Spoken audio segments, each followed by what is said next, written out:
Hi guys, welcome back to episode number 5. Johnny 5 is alive, right? 555. Long time no see, Terrence. We just finished episode 4. We're going to go ahead and jump right into this very special episode number 5.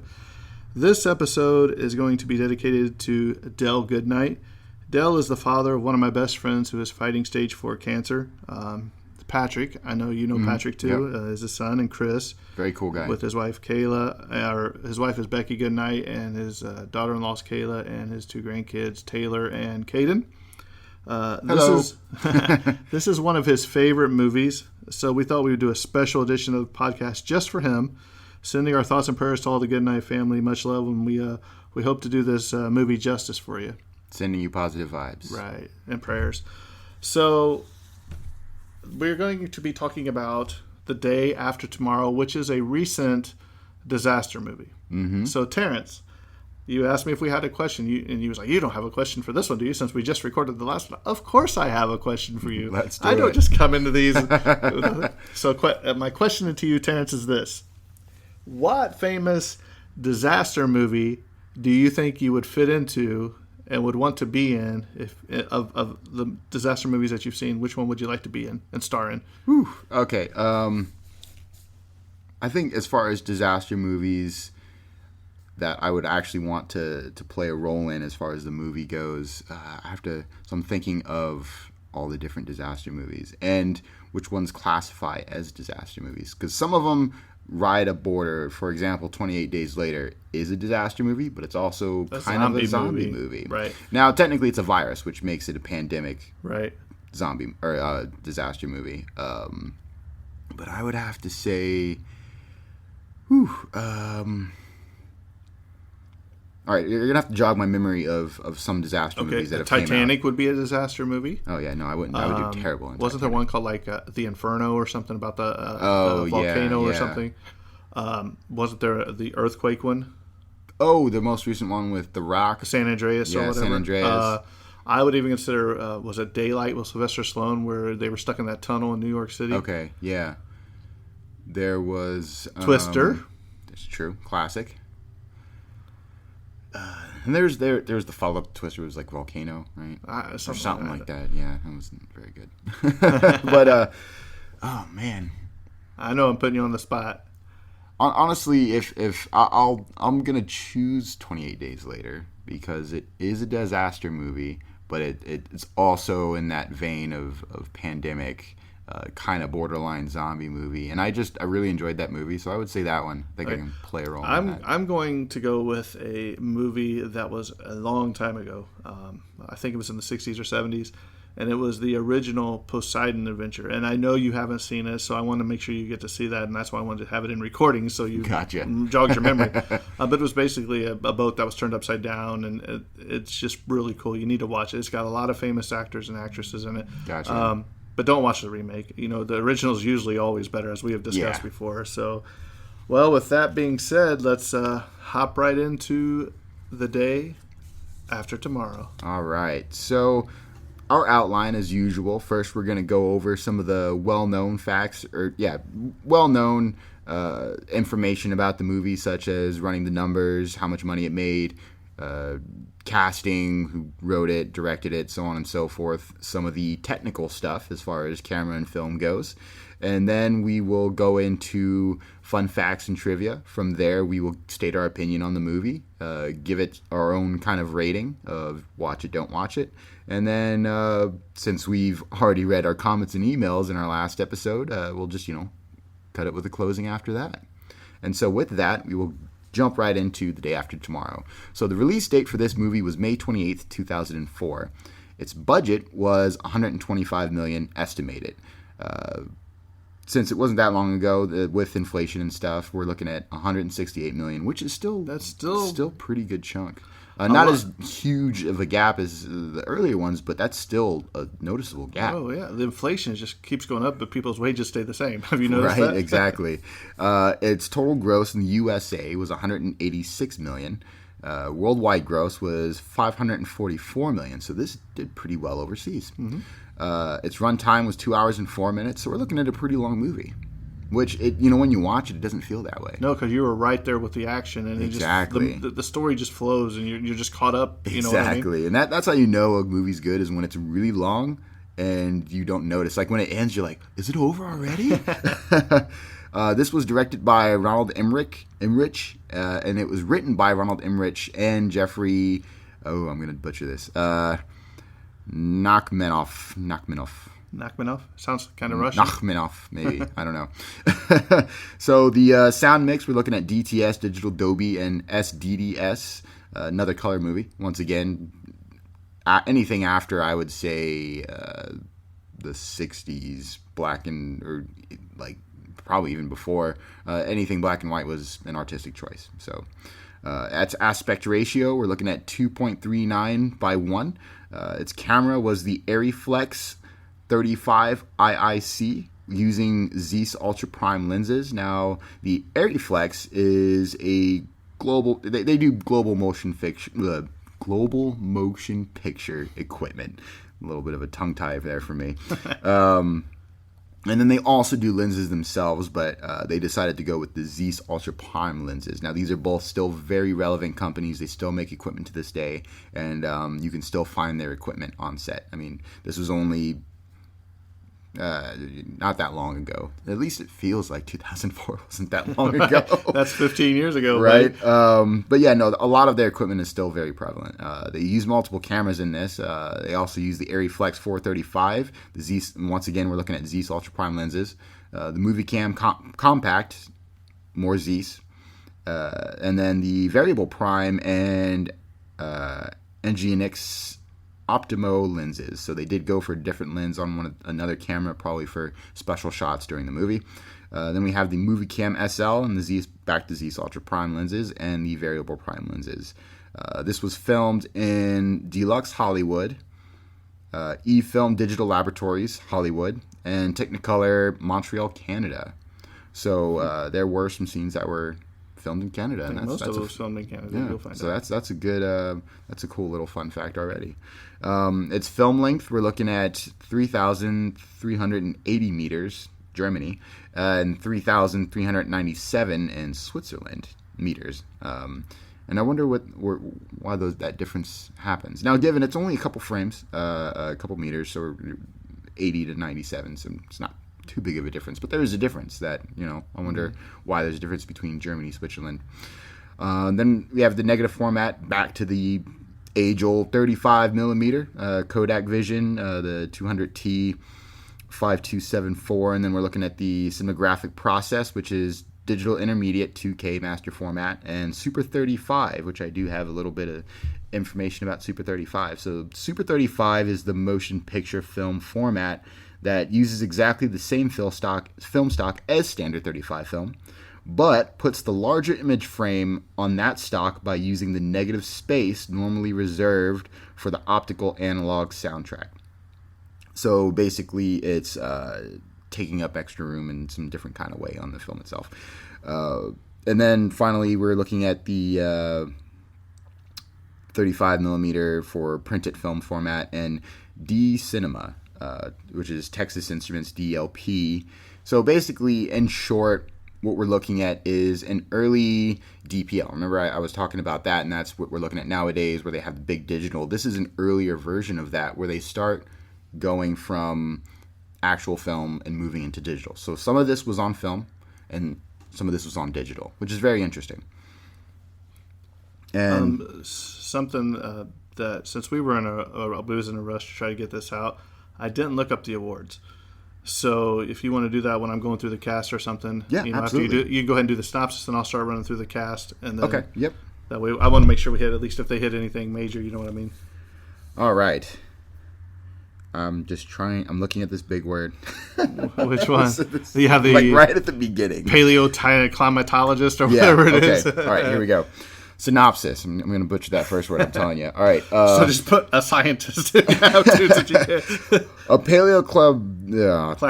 climatologist must make a treacherous journey from Washington, D.C. to New York. That's a long way. Yeah. To rescue his son and his friends who were caught stranded during an international storm that has thrown the Earth back into the Ice Age.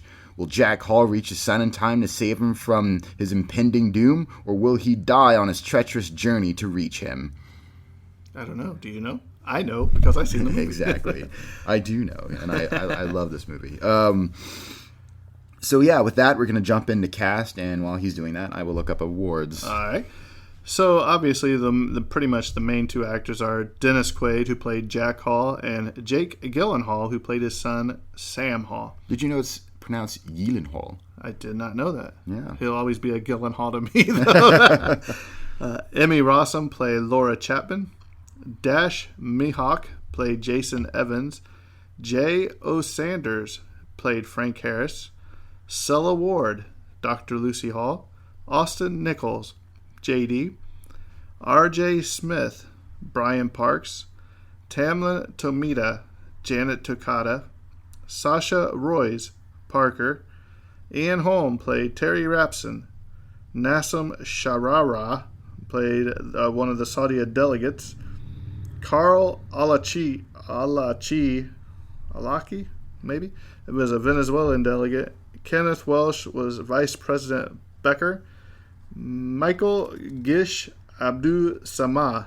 Man, you thought you had a rough. He played the Saudi translator as Michael A. Samah. All right, so jumping into some of the awards, and I'm just going to name some of the notable ones. A lot of these I'm actually not familiar with, but there are some that make reoccurrences from previous films that we've covered. So we're looking right at the get-go at the Academy of Science Fiction, Fantasy, and Horror Films, USA, 2005.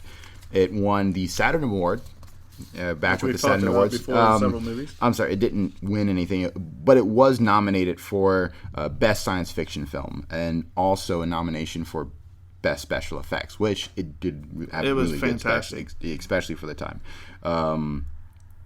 Once again, we see the MTV Awards make an appearance. So I wonder when MTV Awards phased out. You know what? I think I have a note in this movie. Yeah, I think they won the last award. So I'll talk about it here in a minute. So it did win one for Best Action Sequence, and it got a nominee for Breakthrough Female. So, does it say and who? that yes, that was for Emmy Rossum. Emmy Rossum? Yeah, exactly. And other than that, there's a lot of here's a notable award. So it did not get nominated in a Teen Choice Award, which is just choice movie, drama, action, adventure. You kind of wonder how much of that was Jake Gyllenhaal or whatever, because exactly, the girls had a thing for him.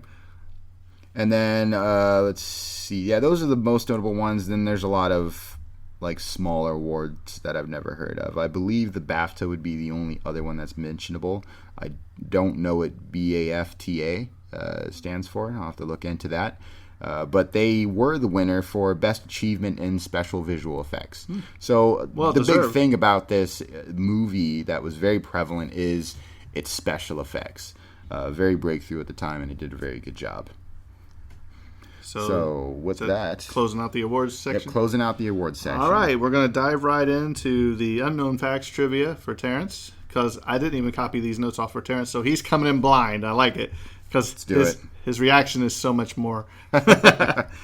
Here we go. This first one cracked me up. It was hilarious.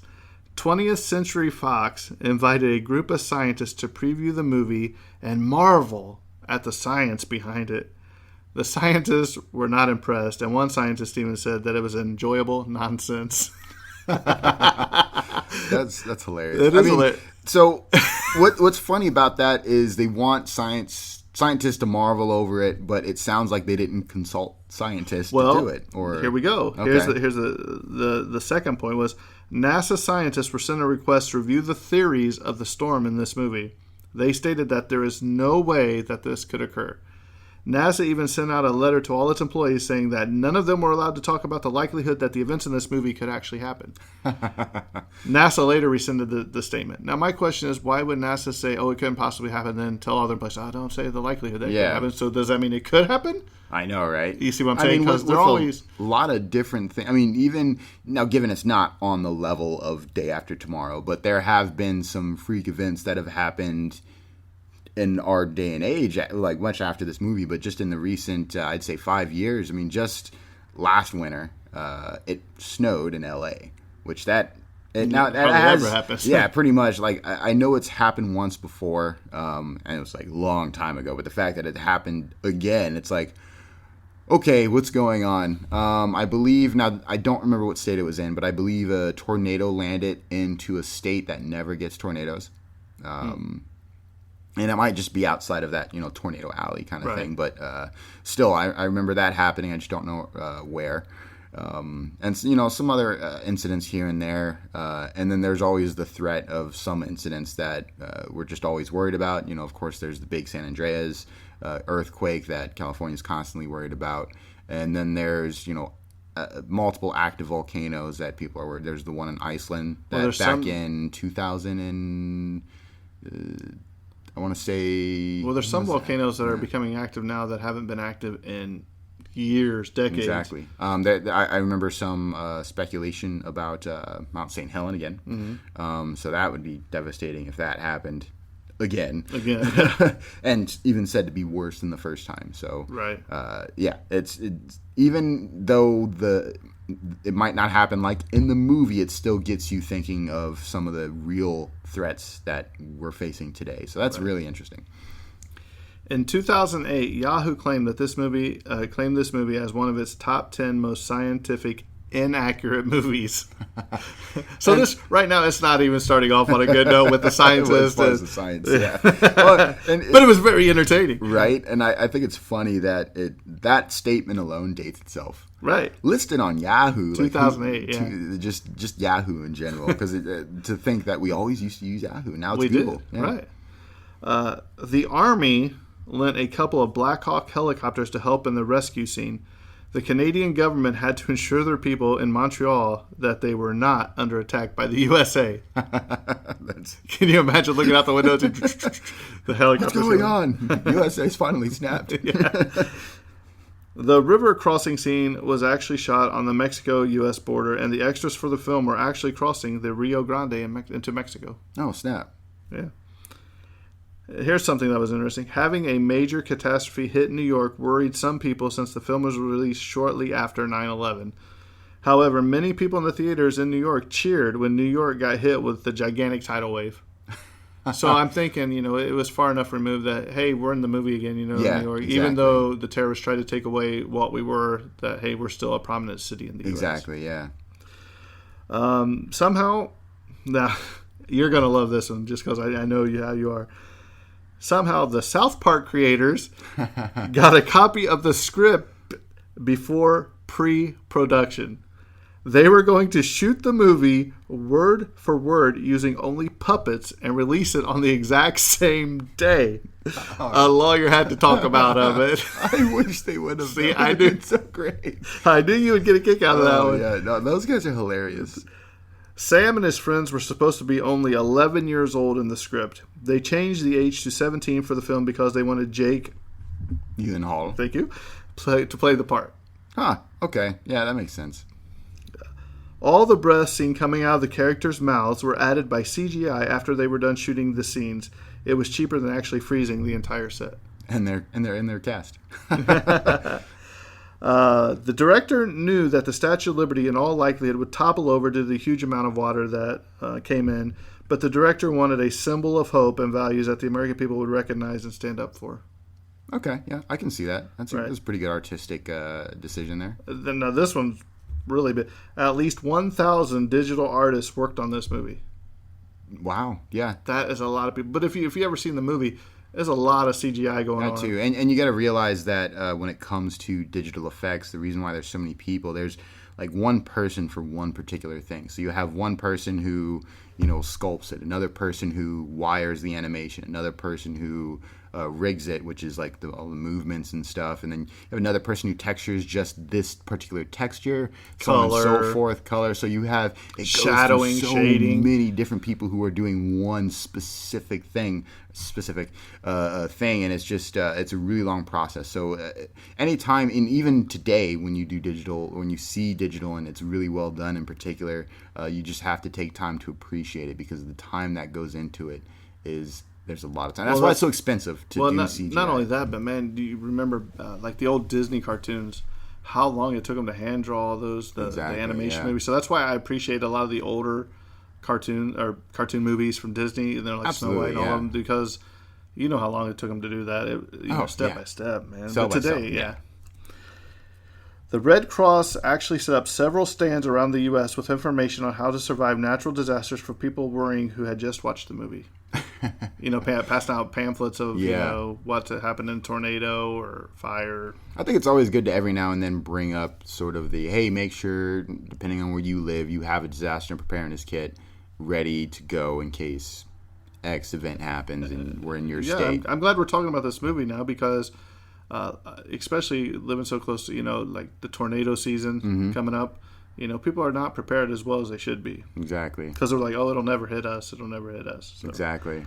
Actually, down in where the Goodnights live, down there in Martinsville, a couple years ago, a tornado came through there and did some serious damage. I mean, on their property and just around the town. It was pretty devastating. Oh, wow. Yep. It is said that Emmy Rossum gave Jake Gyllenhaal. Thank you. I'm going to point to you every time he says it. A huge French kiss during their first read together, and Emmy Rossum was only 15 when she auditioned for the movie. Oof. Yeah. All right. I love this fact.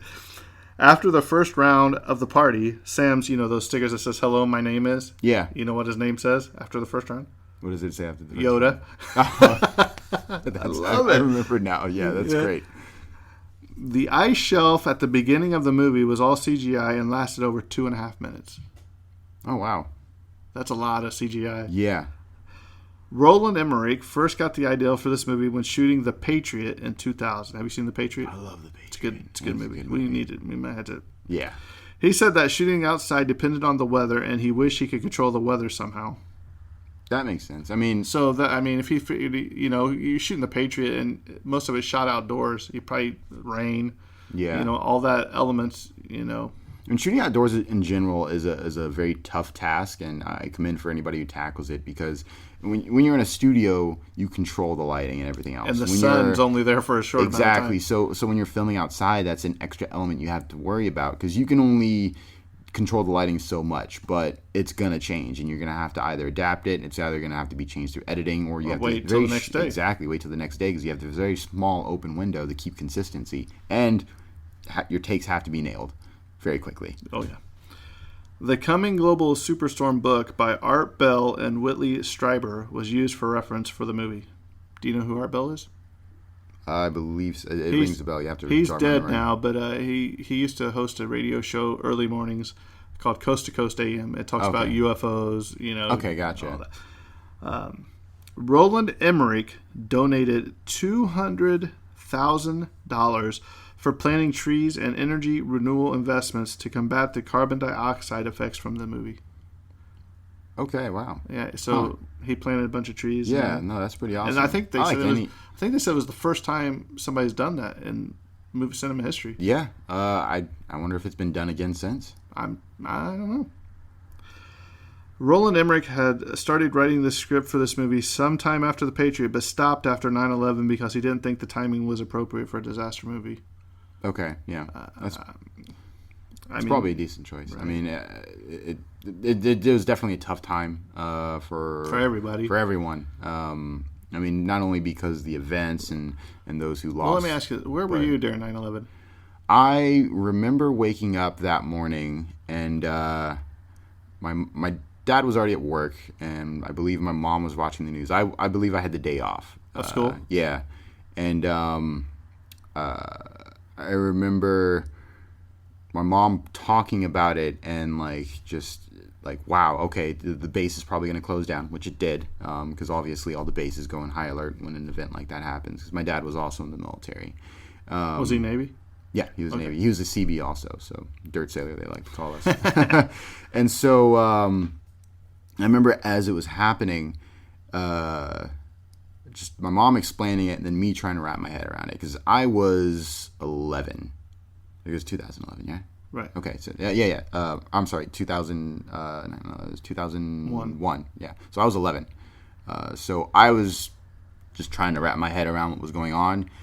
We were more scared of. Now, obviously, it was a very terrifying moment. But being in a military family, when events like these happens, you're more worried about where your loved ones are going to go next. Right. It's like, okay, this event happened. Where's my dad going to go? And when will I see him again? Exactly.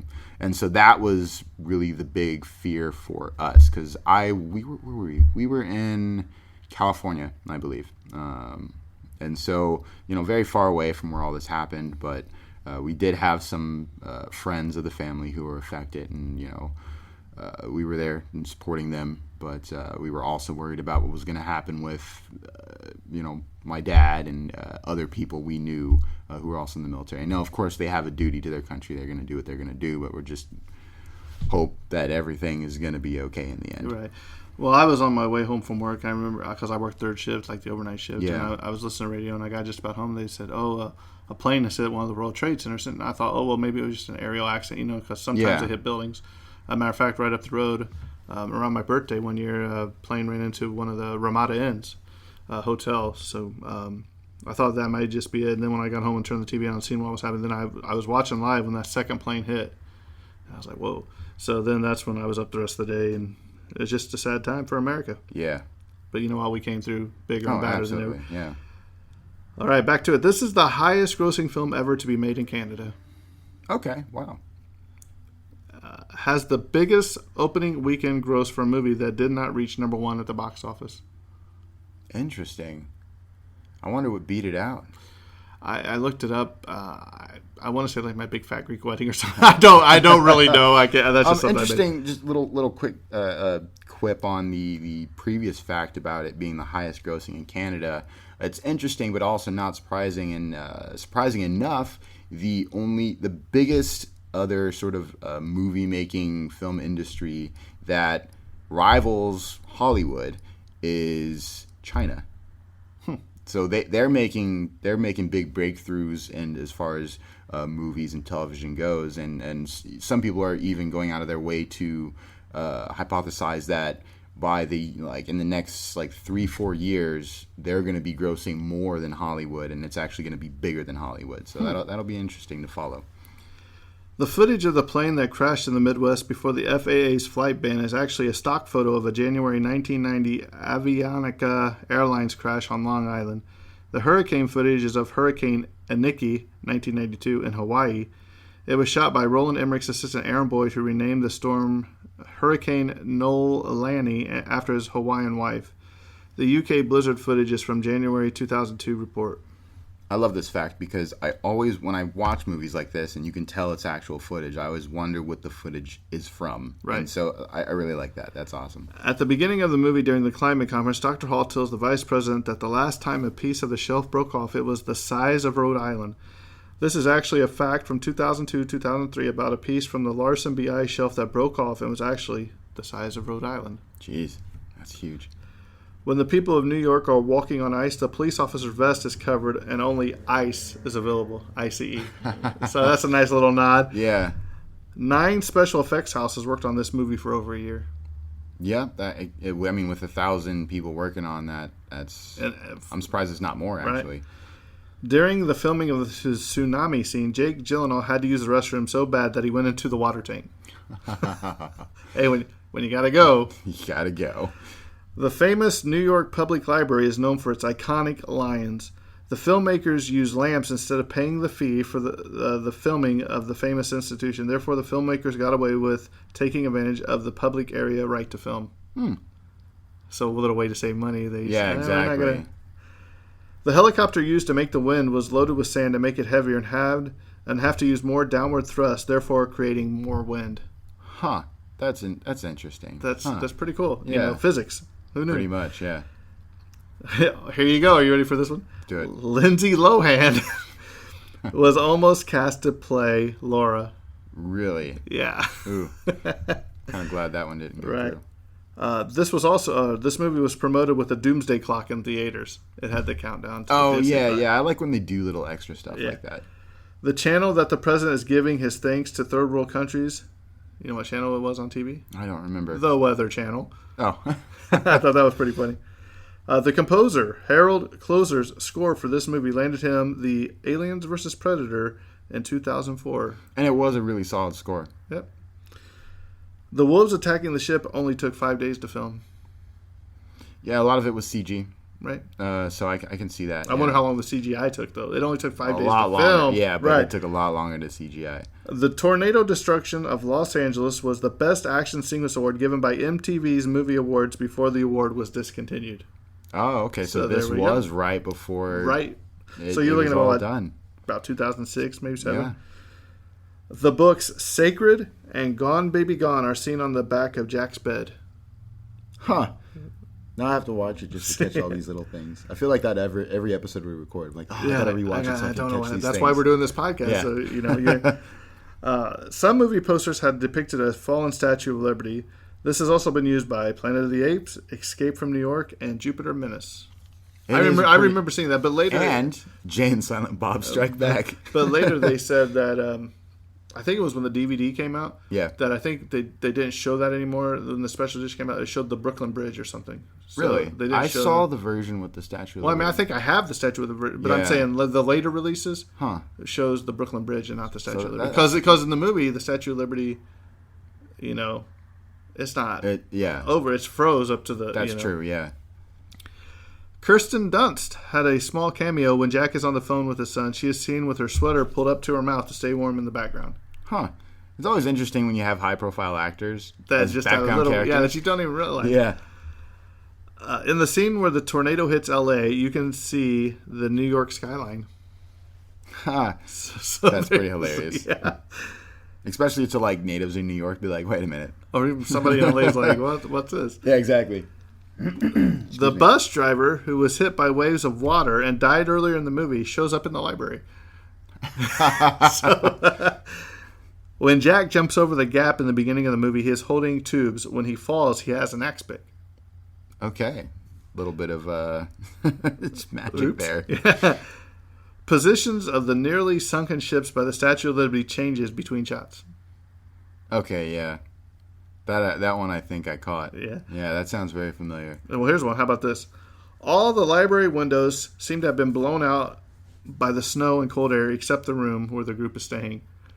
So how did it blow out? How convenient. How did it blow out all those things? So, Right. Terrence, go ahead and give me your take on this movie. All right, so it's been a while since I've seen this movie, and because of sort of the spur of the moment for this episode, I wasn't able to rewatch it. But I have rewatched it multiple times in the past, and I'm definitely going to give it another rewatch. I highly enjoy this movie. I like disaster movies, and this one in particular is rated pretty highly on my list. I love the acting from Jake Gyllenhaal. I mean, he's a great actor, and I like a lot of his work. I do remember the wolf scene you were talking about. That was a pretty cool, intense moment. I believe they were trying to get medicine, right? There was someone who was sick, so they had to go get medicine. They're on this boat, and then they're just getting chased by these starved wolves who are just looking for their next meal.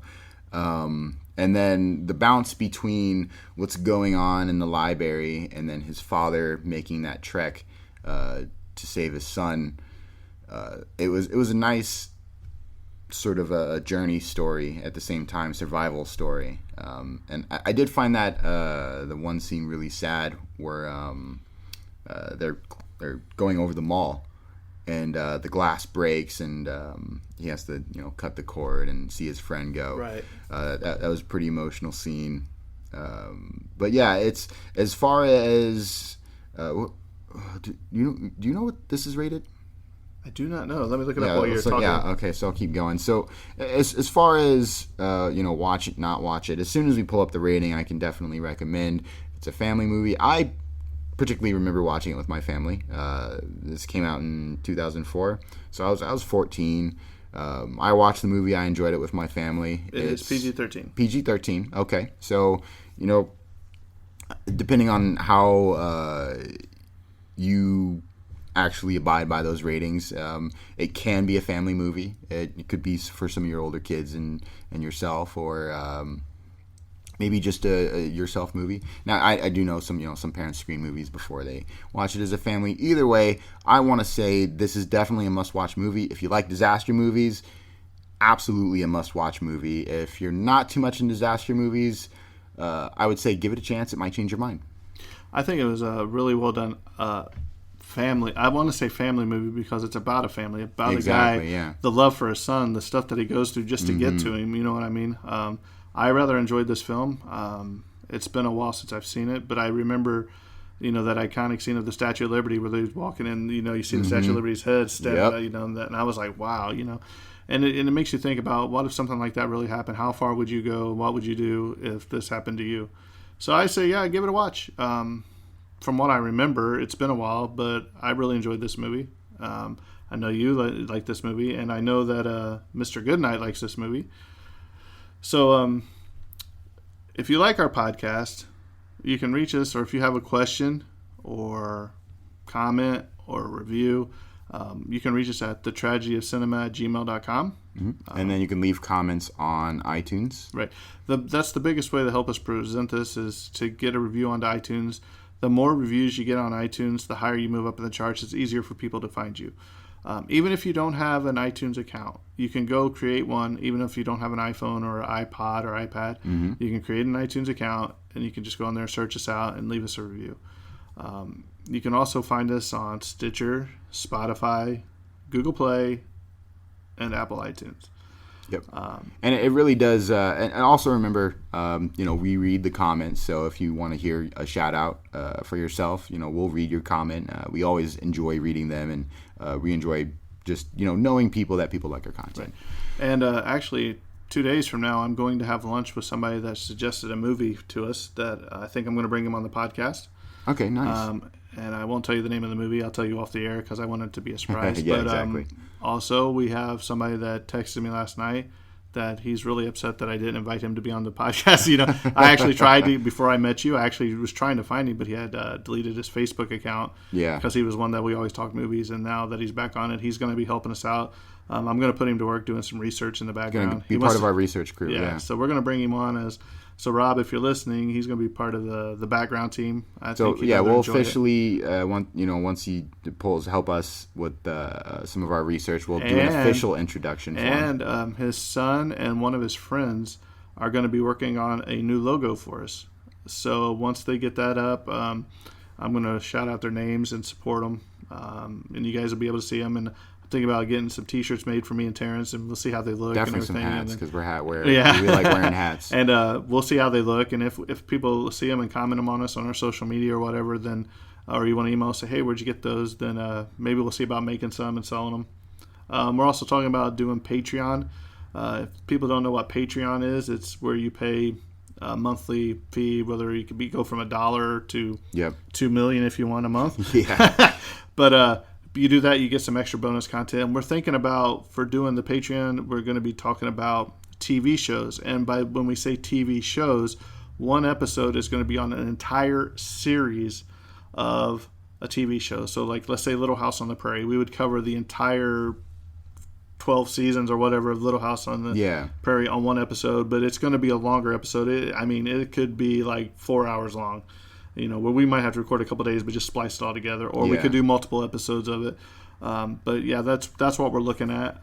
So if you have any suggestions for that, or if you would say, if there's things that you want to see as far as, hey, I'd really like to do this through a Patreon, or I'd like to support you guys this way and maybe receive this in return, we're open for ideas. Let us know what you'd like to see.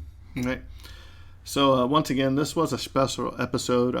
I tried working really hard to make sure it was special for Dell.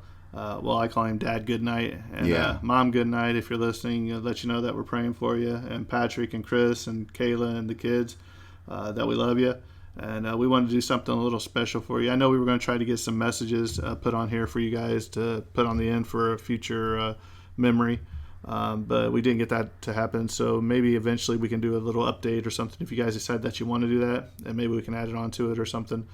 So with that, until next time. Next time will be episode number 6. So Terrence, we have decided that for the 6th episode, it's only fitting that we do The Sixth Sense. Yes. So I really enjoyed that movie. It was M. Night Shyamalan. I think it was one of his better movies. That was back when this was the type of movie that coined the M. Night Shyamalan twist. Right. And then I don't know what happened, but his movie just went downhill real fast after that. So, yeah, be on the lookout because our next one will be The Sixth Sense. So make sure you give it a watch before the next episode because this one, the spoilers will spoil the movie. So if you haven't seen it, you somehow avoided spoilers up till then. Till now. Also, me and Terrence have been discussing, and we're going to be releasing a double episode in one sitting. One for Mother's Day for our mothers, some of their favorite movies we're going to pick. And then we're going to do one for Father's Day for our fathers. And I might actually have my dad come on and discuss it with us. That'd be pretty fun, yeah. So, Dad, if you're listening, be prepared because I'm going to be calling you up to come out here and record one day. So, with that being said, I think that's a wrap. All right. And cut.